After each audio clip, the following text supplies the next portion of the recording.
Laura, I would like to have a few words with you. I would like to hear about your history. Hi, Mary. What kind of things do you want to know? Tell me about your childhood, your home environment, and your parents.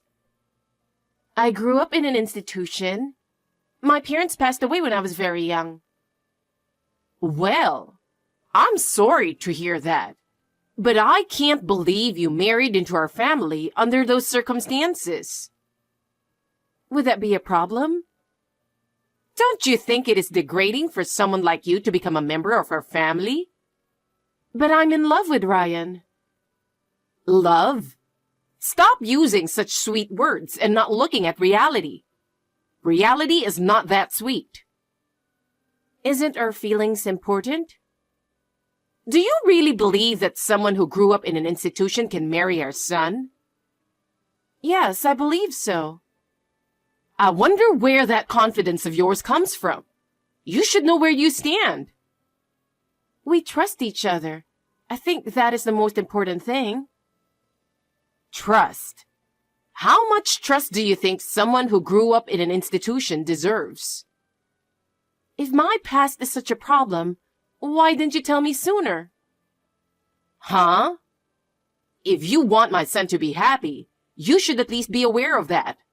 How brazen are you? I never thought it would be a problem. That's why I'm saying you were not raised well. It's totally disrespectful of you to leave something you don't understand as it is. I have done my best. That is the problem. I'm sorry that you don't recognize my efforts. What exactly are you saying that I should do? First, show us some respect. Then, understand who you are and be modest.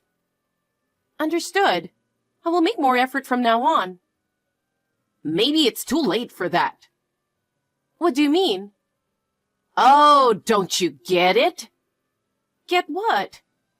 Your love is worth nothing to us. I can't bear to have someone like you as a family. I want to build a future with Ryan. Is that such a problem? Problem? It is a big problem. How much shame would it bring to us to have someone like you in our family? I just want to be happy with Ryan. You are being naive. Look at the reality. You grew up in an institution and we are upper class. You can't make up the difference. Still, we will try. That is the power of love. Your efforts are meaningless. We are not going to accept you. Do what you want, but it won't change the fact. Oh my. Hi, Laura. I warned you so clearly when the marriage proposal came up. Why didn't you listen to me? You wasted my kindness. Excuse me? This is why people who grew up in institutions are not worth it. I don't understand. On behalf of the groom's family, I would like to say something. We believe that accepting you is going to degrade our family. I want you to break off this engagement. Therefore, your marriage to Ryan will be canceled. What? Why are you saying this all of a sudden? It's not sudden. I told you about it already, didn't I? You remember we exchanged texts when you first came to our house? Yes, of course. But I can't believe that you would call off an engagement on a wedding day. What on earth is the problem? It's because we decided that it would be a disgrace to our family's dignity for you to marry our son. Me? Disgrace to your family's dignity? I guess those who are educated only at the bottom of the social ladder don't understand, unless I make myself clear. You, who grew up in an institution, lives in a different world from those of us from the upper class. That's why we decided to break up the marriage. That's what I'm trying to say. Do you understand? And Ryan thinks the same way. Today is the day of the wedding, you know. I didn't hide my background from you. I don't understand why you're saying such a thing on the wedding day. I hate that kind of rebellious attitude too, because it clearly shows how bad you were brought up. We were waiting for your apology, you know. Apology? You should have apologized to us by the day before the wedding. I'm sorry for growing up at an institution. Thank you for accepting me even though I didn't grow up well. Please do not hesitate to discipline me harshly. After all, I did not listen to any of those words. I am very sorry, and at the same time, I'm relieved to repel you. Oh, I see. How are you going to contact everyone you invited? The groom's side here has already started to call off the wedding. You should get on with your bride's side as well. I am already at the ceremony. Then you should be the one to contact the wedding hall. I see. Well then, I guess I have no choice. Well, the number of people you invited to the wedding is smaller than ours, so I'm sure it will all be over in no time. This lack of personal connections is another sign of your poor upbringing. I shudder to think of someone like you joining our family. When I hear that you grew up in an institution, I knew that you didn't receive a proper education. Your parents must have been a bunch of jerks too. They loved me, but they passed away due to illness.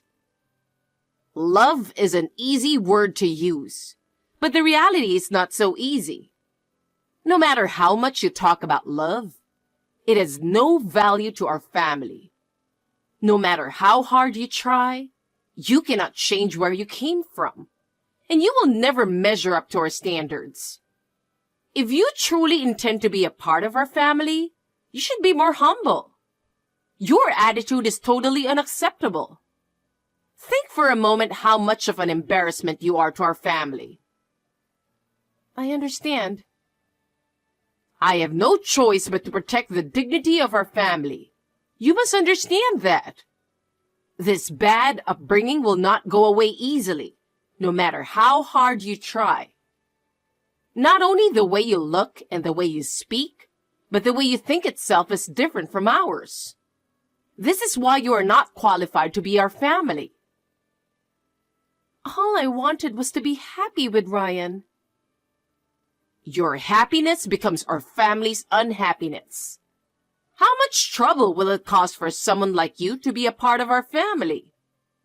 You are so badly brought up that you can't even understand that. No matter how hard you try, this will never change. We are not going to accept you. Is that all you have to say? Yes, it is. We don't accept you. I'm formally calling off the engagement. Understood. If that is your intention, I accept it. But please, let me speak to Ryan directly. It's useless. He has no choice but to follow my decision. Still, I want to talk to him. Do as you please, but it won't change the outcome. Hey, Jason. Are you reading this? Did you already arrive at the venue?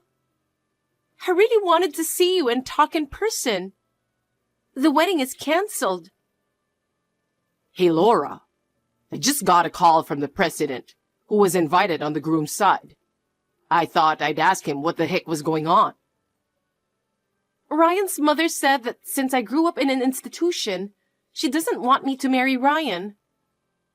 Huh? I just called and confirmed this with Ryan. He said, I can't go against what my mother decided. What the heck is that? I understand what you're trying to say, but the wedding is canceled. I'm sorry to trouble you, but please help me contact everyone. I'm going to talk to the people who have arrived at the venue to inform them about the cancellation and apologize. Oh, okay. Laura, are you okay? I was so worried about you. You're my precious little sister. I'm sorry for worrying you so much. I never thought this would happen. I don't know if I could have handled it on my own. I had so many things to deal with after that, I didn't have time to get depressed. I can imagine that you were preoccupied. You might start to get depressed gradually now that everything is done. I don't mean to be negative, but I'm just saying. Yeah, I guess. I wish I could have been there for you to help you out. Even though things have settled down, you still haven't officially called off your engagement with Ryan. And there is no doubt that there will be more trouble. At that time, you definitely shouldn't deal with it alone. I'm coming over there now. Let's work this out together. If having me by your side can lighten the load on your mind even a little, that's the best I can do. I will continue to support you, so please feel free to ask me anything. I don't know how things will go with Ryan, but no matter what the outcome is, I will be on your side. So don't keep it to yourself. If you have any problems, call me right away. I'm worried about you, so let's keep in touch often. This may be a difficult time for you, but you will get over it, I promise. Yeah, thank you. It's reassuring to have you by my side. I will not hold it all together within myself, but will rely on you. I don't know what will happen with Ryan, but with you by my side makes me feel safe. I am grateful that you're coming here to support me. I can be strong if you are here. Thank you so much. Laura, I have a message for you. A message? What is it? I forgot to tell you something very important. What? This engagement breakup was caused by your bad upbringing, so you have to pay me alimony. Alimony? And of course, you have to pay 100% of the cancellation fee, since it was canceled on the day of the wedding. The breaking of the engagement was initiated by you, and considering the reason for it, I think it is your fault. Are you going to argue again? I'm not arguing. I'm just saying the fact. You really didn't grow up well. I can't imagine someone like you marrying my son. Listen to me, Laura. Let me teach you a lesson for your future. People at the bottom of the social ladder like you should not go against the upper-class people like us. You must learn how to get around in the world by yourself, all right? What do you mean? It means that those at the bottom should not go against the upper class. The fact that I have to explain it to you using easy words is also an evidence of your poor upbringing, isn't it? Now let me ask you a question. If you say that those who grew up in an institution are at the bottom of society and have a bad upbringing, then my brother who also grew up in the same institution has the same problem. Does that mean that my brother who also grew up in an institution is the same way? Of course! You and your brother are equally illiterate. I'm really tired of dealing with uneducated people. It is utterly impossible for someone like you to marry Ryan. The fact that your brother grew up in the same institution means that he is equally undignified. Do you have any idea how much shame you would bring to us? Wait a minute. Huh? I see. Then I'll pay your alimony and wedding cancellation fee. Huh? What is this all of a sudden? You sound different. Excuse me for interrupting. I'm Laura's brother, Jason. Oh.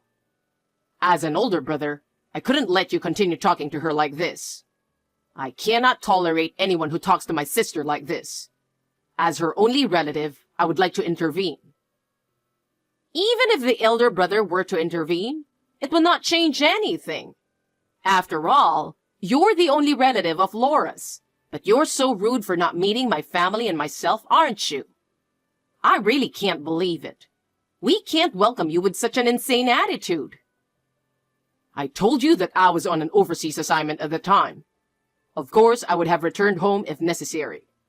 I think, when you found out that I was being adopted by another family, you said I was not exactly family, and you did not need to see me, right? Well, it doesn't change the fact that you two grew up in institutions, and are at the bottom of the social ladder. Wouldn't it be better to avoid further embarrassment going this far? You guys are not worthy to be a part of our family after all. Please take it easy. Well then, to your husband and your son Ryan, tell them that Jason Damon wants to pay the fee for breaking off the engagement and the wedding cancellation fee. Why should I bother to tell them? If you would just pay it in an honest manner, that will be all. Because it's not going to happen with you. Huh? Anyway, you will understand if you tell them. Please understand that from this point on, I will be the one who's talking. I am sure your husband and son will understand how rude you are. I hope that my intervention will help us to have a decent conversation. Please be aware that all future correspondence will be conducted through me. Is this Jason? Laura's elder brother? If I text to Laura, we can talk, right? Could you please reply to me? Best regards. How was the reaction of your husband and son? I apologize for that. That's an abrupt apology. Of course it is. I didn't expect it to be you. I had no idea that you were the president of Company XYZ, which accounts for 70% of my husband's company's sales. Does that mean the family you were adopted into was the family of the former president of Company XYZ? Yes, that's what it means. Therefore, at the wedding, Company XYZ, which had been invited as one of your husband's business partners, asked my adopted father, who was the president of the Company XYZ, to attend as the company representative. I was asked to attend as the bride's brother. However, this was a private matter, so I had not informed anyone other than the groom, Ryan, the fact that I was the president of Company XYZ. What? Ryan knew about you?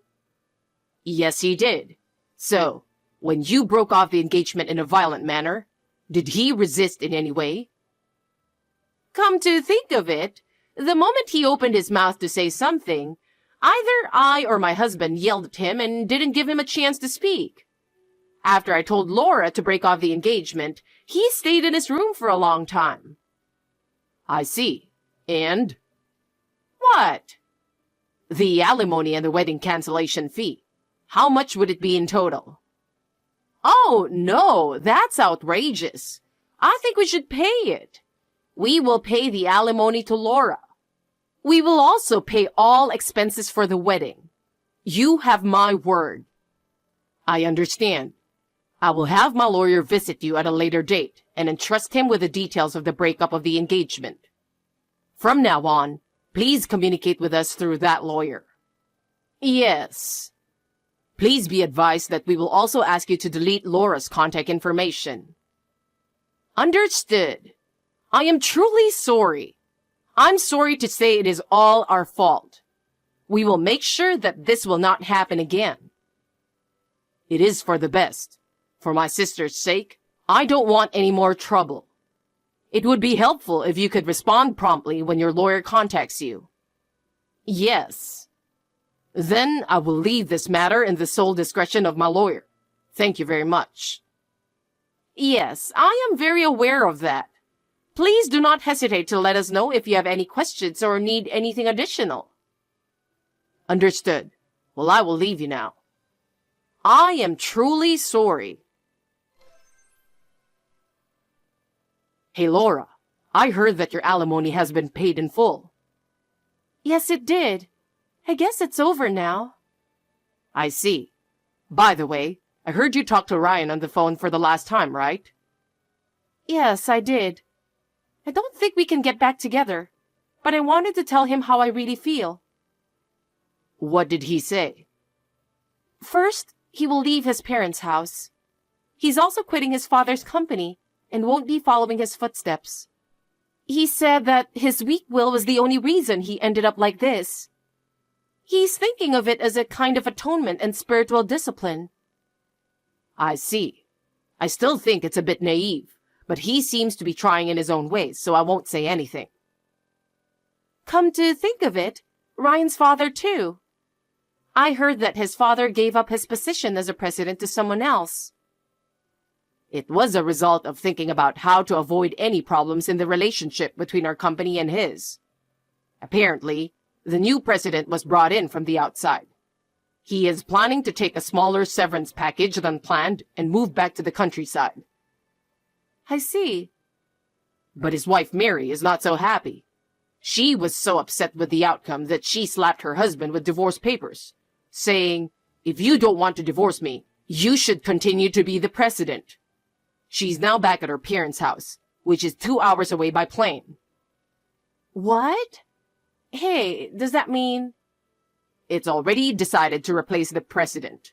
Let's see how things will turn out. I see. Laura, I have a favor to ask you. Please, talk to your brother. Talk to my brother? What on earth would I talk about? You know, our family is about to be torn apart. I don't want a divorce. I can't do anything about that, even if you tell me now. But I need your help. My help? No matter what I do, the situation will not change. You might be able to convince your brother to protect our family. Why should I protect your family? It's not my fault that this happened. But if you don't help me, I'm in real trouble. I don't want a divorce. That is your problem. It has nothing to do with me. Why are you so cold? We're family. We should help each other, right? Family? We are not family. Have you forgotten that you did not accept me as family? I cannot and will not do anything about it. Please do not interfere with my life anymore. I will block all your contacts. Do something about it. Please, help me. Laura? After that, Mary's husband filed for divorce immediately. She was furious at her husband's selfish behavior and blamed him, demanding a larger share of the property, but he coldly refused. She had no choice but to ask Ryan for help, but he was also unemployed, and the two became poor. In the end, Mary and Ryan ran out of money to live on, and they were desperate. When I heard this, I did not feel any sympathy. They are complete strangers, and I want them to live their lives as they pleased. I am slowly healing from the trauma of the loss, thanks to my brother's help. I don't want to be in a relationship for a while. In the future, if I fall in love with someone, I would like him to meet my brother soon. I hope that day would come someday.